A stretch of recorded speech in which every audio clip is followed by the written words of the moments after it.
एक जमाना था जब हम खास ध्यान देकर कपड़े खरीदते थे कि कहीं कुछ फटा हुआ तो नहीं। एक जमाना वो भी था जब हम खास नाप देकर कपड़े सिलवाते थे ताकि फिटिंग सही मिल सके। लेकिन आज जमाना अलग है, हम ढूंढ ढूंढ कर फटे हुए कपड़े खरीदते हैं क्योंकि वो कूल दिखते हैं। आज ओवरसाइज यानी बैगी और लूज फिटिंग का ट्रेंड चल रहा है, और ऐसे ही लोगों को और कूल बनाने के लिए हमने लॉन्च किया है Gavin Paris, where fit doesn't matter.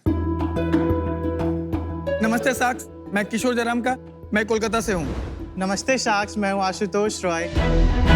Gavin Paris एक new age street wear fashion brand है जो हमारी यूथ के लिए हर टाइप के में बदलते फैशन के हिसाब से क्वर्की और स्टाइलिश कपड़े बनाती है। हम एक ओवर साइज ब्रांड है शाक्स, प्लस साइज ब्रांड नहीं। साक्स, हमने गैविन पैरिस को इसी साल फरवरी में लॉन्च किया है और अभी तक हम 25,000 से ज़्यादा प्रोडक्ट डिलीवर कर चुके हैं, और हमारी सारी सेल हमारी वेबसाइट के थ्रू होती है। Very nice. शाक्स, हमारा विजन है स्ट्रीट वेयर की इस नीश को मेन स्ट्रीम बनाकर इस कैटेगरी का किंग बनना, और इस विजन को अचीव करने के लिए हमारी आस्क है 50 लाख रुपए के बदले 5% इक्विटी।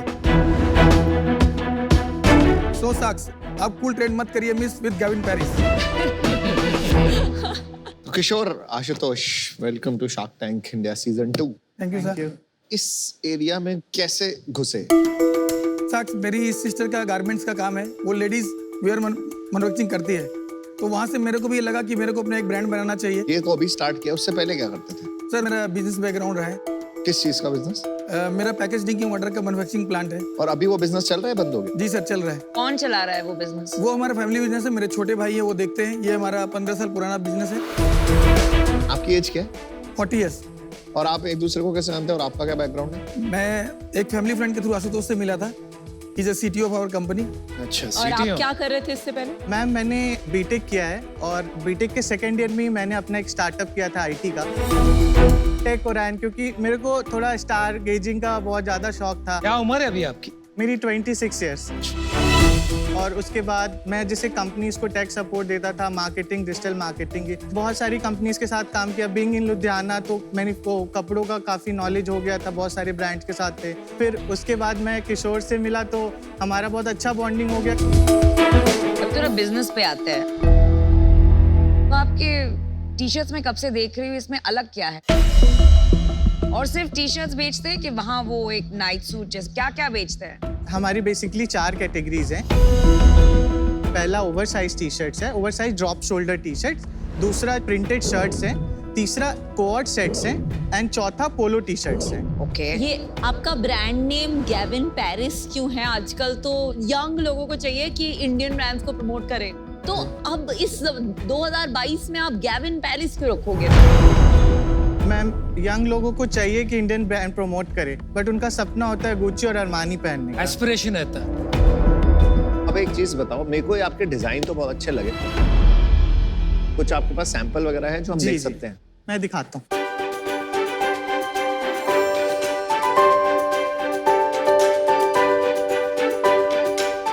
ये शर्ट है, अच्छा, स्नेक प्रिंट।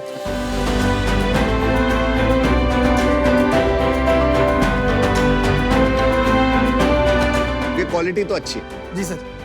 बहुत अच्छी। कितने जीएसएम का रेट है? 180 GSM। 180 GSM। बायोवॉश। बायोवॉश। और इसका प्राइस क्या होता है? रिटेल कितने में होती है? सर, हम 599 में बेचते हैं। डन। यार बॉस, आपकी क्वालिटी में तो अच्छा है। और ये क्योंकि जो हमने सारा क्वालिटी कंट्रोल अपने हाथ में रखा है, और सारा ये हम कलकत्ता में करते हैं। कितने का है ये? मैम, ये 650 रुपीज ओनली। प्राइस के लिए बहुत अव्वल क्वालिटी है, पर आपकी ब्रांड सेंस नहीं समझ रही। एक चीज मैं पूछना चाहता हूँ, आजकल ये मेरे ऑफिस में भी सारे जो यंगस्टर्स हैं सब ये ओवरसाइज टी शर्ट पहनते हैं, बट ये कभी कभी क्या होता है ना, इनका बहुत जल्दी मूड चेंज हो जाता है।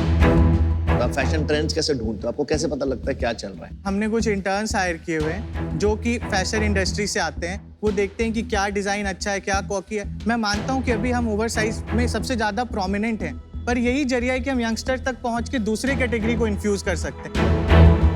कितना सेल्स किया है 7 महीने में? हमने 1.4 CR। 1.4 CR in 7 months? Yes. और वो भी केवल अपनी वेबसाइट से? जी जी और ये वेबसाइट पे मार्केटिंग आप करते हैं? जी जी जी। धंधा तो आप ही चलाते हैं प्रैक्टिकली? नहीं, हम दोनों मिलके चला रहे हैं। कितना पैसा बचता है? 60% ग्रॉस मार्जिन है। 1.4 करोड़ में घर में कितना बचा ये बता? 18% हमारा प्रॉफिट। 28 लाख रुपया बचा। पिछले 3 महीने के सेल नंबर बताएंगे? हाँ, लास्ट मंथ के 25, उसके पहले 22 एंड उसके पहले 19, एंड एवरेज ऑर्डर वैल्यू से नीचे तक का बताइए। 950। हाँ, और फिर खर्चे बताइए, यूनिट इकोनॉमिक्स। एक टी शर्ट का हमारा बनाने का कॉस्ट 200 रुपीज है और acquisition cost 100 and average shipping cost 84। And GST होगा ना एक? हाँ, जीएसटी 5%। कितने में बेची टी शर्ट? 200 रुपए जिसमें बनाई, कितने की टी शर्ट थी वो? 650 650 की थी। पर टी शर्ट आपके 200 रुपए टैक्स बच जाते हैं। जी और सारा आपका जो सेल है सारी अपनी D2C साइट पे है। जी जी सर। जी तो सारी- D2C में आप ट्रैफिक जनरेशन के लिए पैसे खर्चते हो? हाँ, बिल्कुल। तो कहाँ कौन सा आपका सोर्स ऑफ वो क्या है? customer फेसबुक और acquisition? इंस्टाग्राम पे बेसिक मार्केटिंग हम लोग करते हैं और इंस्टाग्राम पे एग्जॉस्टिव मार्केटिंग करते हैं, क्योंकि यंगस्टर जो हमें टारगेट करना है वो इंस्टाग्राम पे। और इंस्टाग्राम में फॉलोअर्स कितने हैं? अभी 115 के फॉलोअर्स हैं। 115,000 फॉलोअर आपके 6 महीने में। महीने में आप कितने मार्केटिंग पे स्पेंड कर रहे हो? 5 से 6 लाख के बीच में करते हैं। वाह, मतलब आप बहुत ही अमेजिंग मार्केटर हो भाई साहब। अभी आप 6 महीने हुए हैं, तो अभी आपको अंदाजा नहीं होगा कि डेड स्टॉक कितना है, पर आपको कितना लगता है होगा? डेड स्टॉक होगा नहीं मैम, ऐसे नहीं होगा, सबका होता है ना। क्योंकि हमारे पास बेसिक टी शर्ट्स रेडी रहती हैं और जैसे और हम जितनी भी प्रिंट्स है उसकी मिनिमम क्वांटिटी प्रिंट करके रखते हैं। जैसे वो क्वांटिटी लो होती है हम उसको वापस रिफिल कर देते हैं। सभी शुरू में यही सोचते हैं, पर हर हफ्ते डिजाइन लॉन्च करने के लिए तो आपको अपने बजट में तो सोचना पड़ेगा कुछ। मैम हम ऑफर्स भी चलाते हैं, जैसे बाई 3 गेट 1 फ्री। तो जो स्टॉक्स जैसे लास्ट में कुछ टी शर्ट बच गई 50, 100, 150, तो वो हम ऑफर्स के साथ निकाल देते हैं, तो डेड स्टॉक 0 हो जाता है। आपका जो टारगेट मार्केट है, ये एज ग्रुप क्या है? 18 से 24 के बीच में अच्छा। वो खरीदते हैं और जो कुछ सेल्स जो 25% सेल है वो 24 से 34 के बीच में भी आता है। और मेल और फीमेल का क्या स्प्लिट है? सर अभी फिलहाल मेल का 90% है और फीमेल का 10% है। इसमें सबसे ज्यादा प्रॉब्लम क्या आ रही है आपको इस इंडस्ट्री में आज के डेट? आप देखो हमने जितना सेल्स किया है ना, वो 13 स्टेट्स हमने नहीं किया सेल्स, क्योंकि जो नॉर्थ ईस्ट के 8 स्टेट है ना, वहाँ डिलीवरीज के बहुत इश्यूज हैं। हमें उसके लिए गाइडेंस चाहिए। जो पहला इशू हम फेस करते हैं, हमें लगा कि अगर हमारे पास और फंड्स होंगे तो हम एक डिलीवरी सेंटर बनाएंगे। अभी हमारा जो डिस्पैच टाइम है वो 24 आवर्स का है और मेट्रो सिटी में हम 24 से 48 आवर में डिलीवर कर देते हैं अपना प्रोडक्ट।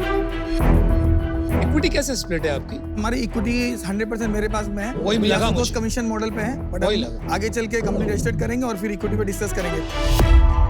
फिर कितना इक्विटी दोगे आप? फिर हम डिस्कस करेंगे बैठ के। नहीं, ये ऐसे थोड़ी आते हैं शार्क टैंक के भाई साहब। इसके बिना मैं एक कदम आगे नहीं रखूंगा, एक सवाल नहीं पूछूंगा। ऐसे हमारे में वर्बल जो डिस्कशन हुआ तो 10% इक्विटी का हुआ था। 10% इनको, 90% आप। जी जी। आप अपनी टेक कंपनी अभी भी चलाते हैं और बाकी नहीं, लोगों नहीं। को सर्विसेज देते हैं? नहीं सर, नहीं सर, अभी नहीं कर तो रहा आपने हूँ। बिना इक्विटी डिस्कस करे अपने काम चालू कर दिया? 10% तो कर लिया था डिस्कशन आप साहब। उस पे सेटिस्फाइड थे 10% पे? जी साहब, क्योंकि इसको बहुत बड़ा बनाना है। 10% बहुत है, मैंने कोई इन्वेस्टमेंट नहीं किया है साक्ष, तो मेरे लिए 10%। आपने कितना इन्वेस्टमेंट किया? 50 लाख रुपए। 50 लाख में 90% कंपनी इनके पास है, आप 10% लेके खुश हैं। जी कमीशन, आपने बोला कमीशन लेते हैं आप इनसे? जी हाँ। क्या कमीशन है, क्या सर, अरेंजमेंट साक्ष है? हमने जैसे कि अभी तो प्रोप्राइटरशिप थी तो इक्विटी का कोई मतलब था नहीं, हाँ। तो हमने सेल्स पर प्रोडक्ट कर लिया। कितना जो कि लेते हैं आप? मैं 25 रुपीज लेता हूँ 25 रुपए पर सेल। पर प्रोडक्ट। अब पार्टनर का हुए, आपने तो एक रॉयल्टी डील कर ली सर इनके साथ। जब कंपनी रजिस्टर्ड करेंगे तो फिर वो इक्विटी में कन्वर्ट हो जाएगी। आशुतोष, सैलरी तो ये देते नहीं है, जी। 25 रुपए कमीशन देते हैं, तो महीने का कितना कमा लेते हो? अभी 1 लाख रुपए तक कमा लेता हूँ। यार आप है ना बहुत मासूम लगते हो मुझे, और आप कुछ ज्यादा ही स्मार्ट लग रहे हो मुझे। नहीं सर, ऐसी कोई बात नहीं है। ऐसा लग रहा है बच्चे को लूट लिया सच में। भाई ये थोड़ी नाइंसाफी हो रही है, मुझे लग रहा है। वो चलो हम ठीक करेंगे, लेकिन अभी आगे जाके आपका इरादा है इनको 10% देने का, जी सर। और फिर सैलरी भी होगी कि क्या होगा? कुछ सैलरी भी होगी सर साथ में। कितनी सैलरी होगी? कुछ वो अभी हमने डिस्कस नहीं किया, हम डिस्कस कर लेंगे सर। कुछ आइडिया है? आप काफी अनप्रिपेयर्ड आए हो। शार्क टैंक में जब आते हैं ना लोग, तो इक्विटी स्ट्रक्चर क्लियर करके आते हैं, क्या करना है आगे क्लियर करके, तो बहुत ही बेसिक सी चीज पूछ रहे हैं हम लोग। मैं काफी एक्साइटेड था आपके नंबर्स देख के, लेकिन मेरा फैसला थोड़ा बन रहा है, तो मैं आपको बता देता हूँ। देखिए, 2 भाग हैं आपके बिजनेस में। एक है बैकएंड का प्रोडक्शन जो आप संभालते हैं, वैल्यू क्रिएशन का जो काम है, जो है टेक्नोलॉजी, मार्केटिंग और यूजर अंडरस्टैंडिंग, जो कि सबसे इंपॉर्टेंट है, और वैल्यू कैप्चर वहीं होता है ज्यादा करके, वो सारा आशुतोष देखता है। ठीक है, तो जो आदमी सारा वैल्यू क्रिएशन देखता है, आपने उनको कमीशन मॉडल पे रखा हुआ है। आगे जाके आपने कहा कि देखेंगे क्या सैलरी देंगे, क्लियर नहीं। इक्विटी सिर्फ 10% कंफर्म की है, क्या करना है वो भी क्लियर आंसर आपके पास नहीं है। जहां तक आप आ गए हो ना, ये चतुरता से आ गए।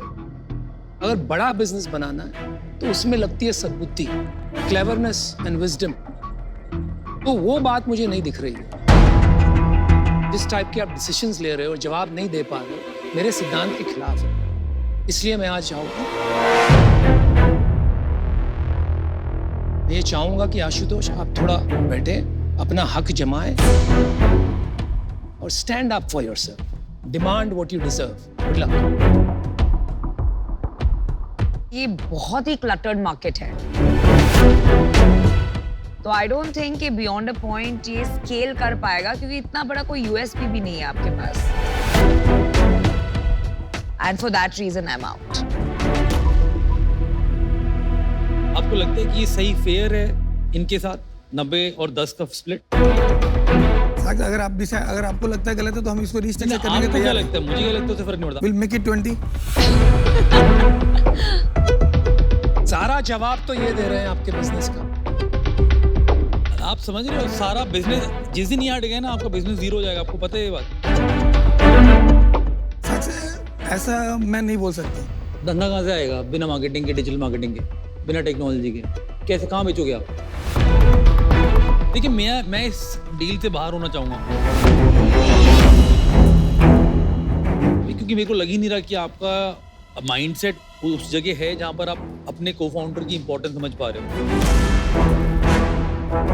और जब आप वो नहीं समझ पाओगे ना, तो आगे प्रॉब्लम आएगी, क्योंकि ये तो निकल लेंगे धंधे में, आप बैठे रह जाओगे जिसमें पैसा लगाया है, क्योंकि ये तो छोटे फाउंडर हैं। तो आप लोग को थोड़ा बराबरी का सोचना चाहिए था कभी। मुझे लगता है कि ये डिजर्व करता है, because he is running the whole machinery. तो आज मैं आउट होना चाहूंगा, बाकी 2 शाख बाकी। चल मैं आउट हूँ, और इसका रीजन है मेरे को ना एनर्जी नहीं आ रही। मैं 10-15 मिनट में भी डिसाइड कर सकता हूँ कि मुझे एंटरप्रेन्योर के साथ जाना है या नहीं जाना। मुझे आपके साथ ना एक वो ट्रांसफर ऑफ एनर्जी नहीं हो रही। एक फीडबैक देना चाहूंगा मैं आपको, स्पेशली आप बहुत यंग हो। नादानी बचपने में आप असली चीजें भूल जाते हो, तो आप इनसे लड़ के आज घर ही मत जाना, काम करना बंद कर दो और शेयर्स ले लो। और अगर ये नहीं मानते तो आपके पास एक ऑफर मैं देता हूँ आपको, आप वापस आके मेरे साथ यही बिजनेस शुरू कर लें। ये ऑफर मेरी तरफ से भी, आपकी स्किल बहुत अच्छी है। प्लीज अपने बारे में सोचो भाई, और आप इनके बारे में सोचो भाई। मैं आउट हूँ। 4 शॉट्स आउट है, एक अभी भी इन है। तो विनीता जी, आपका क्या इंटेंट? किशोर, अगर आप ओके हैं कि आप आशुतोष को almost equal founder, as a founder with 40% equity देने के लिए तैयार होते हैं, तो मैं आपको एक कंडीशनल ऑफर दे सकती हूँ। 30 lakh for 10% plus 20 lakhs debt at 12% interest. ये मेरी ऑफर है। ये है बेस्ड ऑन आपका करंट जो रेवेन्यू रन रेट है। क्या राय है?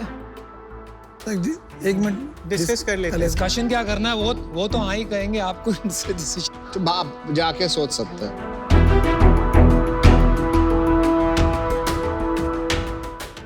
इक्विटी बोल रहे देने के लिए 10%। नहीं 10% उनको चाहिए। तुमको 40% बोल रहा मैंने कहा, कोई मतलब नहीं था। विनीता, हाँ ये डिजिटल मार्केटिंग कंपनी है, हाँ ये फैशन कंपनी नहीं है। इनसे हाँ। कुछ भी बिकवा सकती है। Is a good guy for selling anything for your company all the way.